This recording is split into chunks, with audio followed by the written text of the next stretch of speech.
प्रभु प्रकट हो जाते थे वो बहुत जतन करते थे कि मैं निमाई का चिंतन कर रहा हूँ, मुझे तो कृष्ण का चिंतन करना चाहिए। उन्होंने बहुत जतन किया, लेकिन जब भी वह जप करने बैठते, ध्यान करते, पाठ करते, निमाई हंसते हुए प्रकट हो जाते। ईश्वरपुरी बहुत परेशान हुए, मेरा भजन छूटा जा रहा है, मैं एक युवक में आसक्त होता जा रहा हूँ। लेकिन एक दिन स्वयं हंसते हुए श्री कृष्ण स्वप्न में प्रकट हुए और उन्होंने कहा, ईश्वरपुरी आप जरा भी चिंतित और परेशान न हो, आपका भजन और चिंतन च्युत नहीं हो रहा, वो बढ़ता जा रहा है, क्योंकि निमाई के रूप में मैं स्वयं ही नवद्वीप में विहार करता हूँ, इसलिए मेरा चिंतन तुम्हारे लिए श्रेष्ठ कर है। और उस दिन से ईश्वरपुरी भगवान के वास्तविक स्वरूप को जानकर निमाई के ही स्वरूप का चिंतन करते हुए जप करते, भजन करते। आज गया में महाप्रभु और ईश्वरपुरी जी का पुनर्पि मिलन हुआ। महाप्रभु ने ईश्वरपुरी जी को पाकर, हे भगवान आज मेरी गया यात्रा संपन्न हो गई, क्योंकि वास्तव में स्थूल तीर्थ होते हैं, लेकिन जो संत हैं वह चेतन तीर्थ होते हैं। और तीर्थ तो सब अचल हैं, लेकिन संत सचल तीर्थ हैं। तो आज गया यात्रा का फल मुझे आपके दर्शन के रूप में प्राप्त हो गया। महाप्रभु के नेत्र सजल हो उठे और उधर ईश्वरपुरी जी की आंखों से आंसू बह चले। बोले, महाप्रभु आज आपकी गया यात्रा मेरे दर्शन से सफल हो गई, ये तो मैं नहीं जानता, लेकिन मेरी पूरी जिंदगी का भजन आज आपके दर्शन से सफल हो गया, पूर्ण हो गया। ईश्वरपुरी जी महाप्रभु जी को देखकर आनंद धारा में निमग्न हो गए और महाप्रभु ईश्वरपुरी जी को देखकर आनंद रस में हो गए। महाप्रभु अपने ठहरने के स्थान पर पहुंचे और ठाकुर जी को जो अपने हाथ से प्रसाद बनाया था वो अर्पण कर रहे थे, लेकिन ईश्वरपुरी जी को चैन था। वो महाप्रभु का पीछा करते करते फिर वहां पर उपस्थित हो गए, आ गए। द्वार खोला तो ईश्वरपुरी जी खड़े थे। अरे भगवान, प्राणों के भिन्न शरीर कैसे जा सकता है, क्योंकि शरीर प्राणों का ही अनुगमन करता है। आपके बिना मुझे जरा भी आनंद नहीं मिल रहा था, इसलिए पुनर्पि मैंने विचार किया कि आकर मैं आपका दर्शन करूं। ईश्वरपुरी जी आए। महाप्रभु ने ईश्वरपुरी जी को अपूर्व भाव से प्रसाद अर्पण किया और प्रसाद अर्पण करके ईश्वरपुरी जी ने भगवान महाप्रभु का प्रसाद जानकर उसका सेवन किया। और तब महाप्रभु ने प्रार्थना की कि हे भगवान, कृष्ण कृपा में ही बहते हुए आप मेरे पास आए हो। मनुष्य के जीवन का कुछ पता नहीं है, बोध नहीं है। उत्तम सुयोग जब बन जाए तो मनुष्य को चाहिए कि वह उस सुयोग का अनादर न करे, उसका लाभ ले, उसका सुख ले, उसका आनंद ले।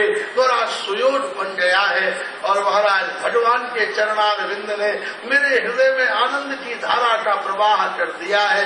कृष्ण ही मेरे परम स्वामी है, श्री कृष्ण रस ही मेरे जीवन का आधार है। लेकिन मैंने सुना है गुरुदेव की कृपा के बिना उस आनंद के अत्यंत आस्वादन में जीव का प्रवेश नहीं हो सकता।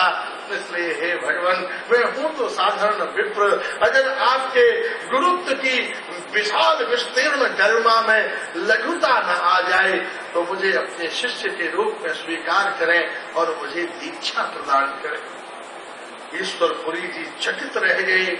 मेरे इष्ट देव और मुझे ही गुरु मान रहे हैं, मैं श्री कृष्ण का गुरु कैसे हो सकता हूँ? लेकिन भगवत संकल्प से वायु चलती है, भगवत संकल्प से समुद्र अपने किनारों में सिमटा रहता है, भगवत संकल्प से ही ये पृथ्वी जल के ऊपर तैर रही है, भगवत संकल्प से ही सूर्य अपने समय और चंद्रमा अपने समय से चांदनी और प्रकाश देता है। भगवान के संकल्प को परिवर्तित करना भगवान ब्रह्मांड में किसकी सामर्थ्य हो सकती है? ईश्वरपुरी जी बहुत सटपटा गए, चिंतित हो गए, गंभीर हो गए।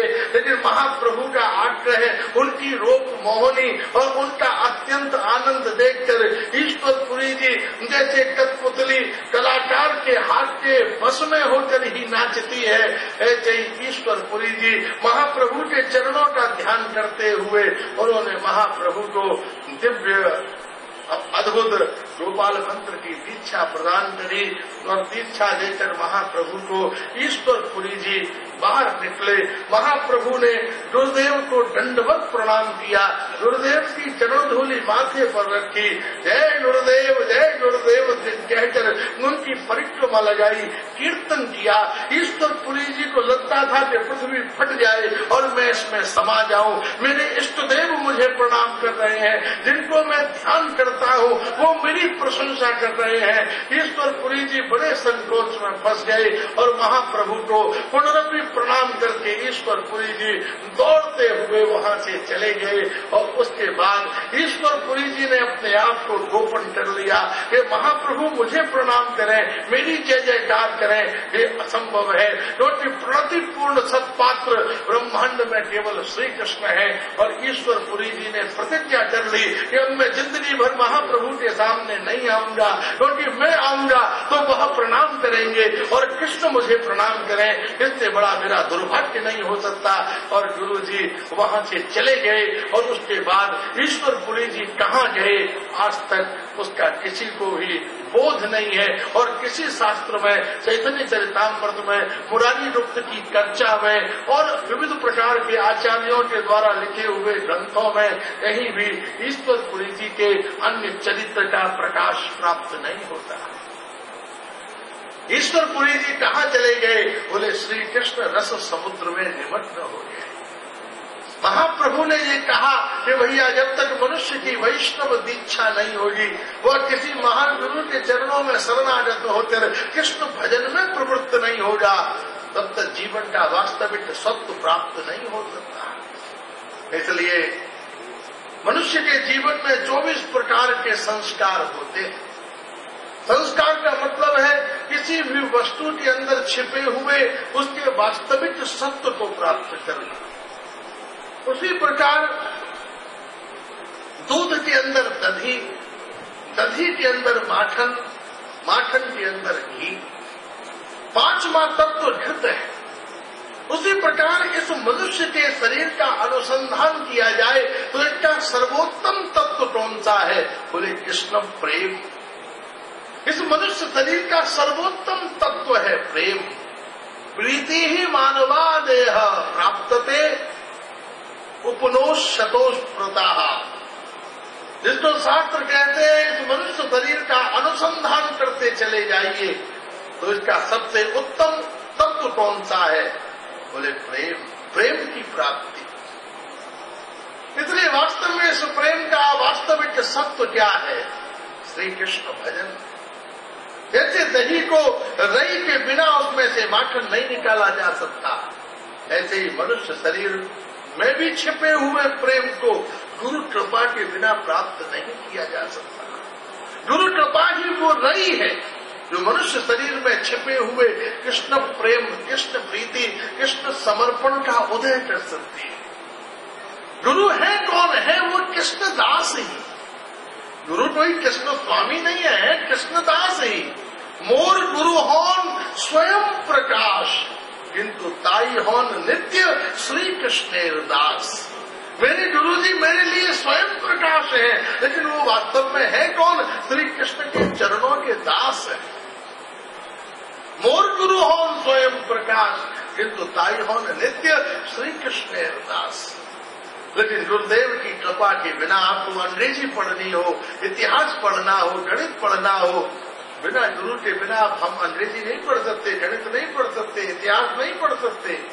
उसी प्रकार बिना गुरु के श्री कृष्ण प्रेम को भी प्राप्त करना संभव नहीं है। श्रीमन महाप्रभु ने वैष्णवों को यह परम संदेश प्रदान किया कि हम वैष्णवीय दीक्षा लेकर, दीक्षा का मतलब है जैसे एक स्त्री सिंदूर भर लेती है तो क्या हो गई? पतिव्रता हो गई, विवाहिता हो गई। कुंवारी कन्या जाती है, 50 युवक देखते हैं, लेकिन जब आंख में सिंदूर भर लेती है तब वह निर्भीक होकर चलती है। कोई उसको छेड़े, उसके साथ अमर्यादा करे तो वो कहती है कि भैया तू जानता नहीं है मेरा पति कितना बलवान है, यशवान है, और सत्यवान है। और जैसे उस पर आई विपत्ति से उसकी रक्षा उसका पति करता है, उसी प्रकार जिसने गुरुदेव की चरण रज अपने विवेक में, अपनी बुद्धि और संकल्प में भर ली, काम क्रोध मोह लोभ और ये काल भी उसकी ओर को दृष्टि नहीं कर सकते, क्योंकि वह कृष्णदास है। श्री कृष्ण ही उसकी रक्षा करते हैं, श्री कृष्ण ही उसके संपूर्ण आनंद का योगक्षेमम वहाम्यहम्। भगवान ने गीता में कितनी अद्भुत बात कह दी, तुम मुझसे प्रेम करो, मुझसे मिलने की जो बाधाएं हैं वो मैं स्वयं दूर कर दूंगा, तो मुझसे प्रेम तो करो। अर्जुन से कह रहे हैं तो युद्ध कर, बोले पाप लड़ेगा, बोले पाप की चिंता मत करे, पाप मैं ले लूंगा, हम तो आप सर्व पापेभ्यो। अर्जुन ने कहा शिष्टस्ते हम शाधि माम त्वाम प्रपन्नम।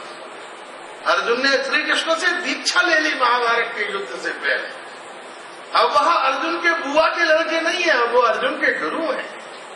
अर्जुन ने स्वयं कह दिया शिष्मस्ते हम कार्पण्य दोषो पहत स्वभाव प्रच्छामि त्वम धर्म सम्मूढ़ चेता शिष्यस्ते हम शाधि माम त्वाम प्रपन्नम। हे गोविंद, मैं तुम्हारा शिष्य हूँ।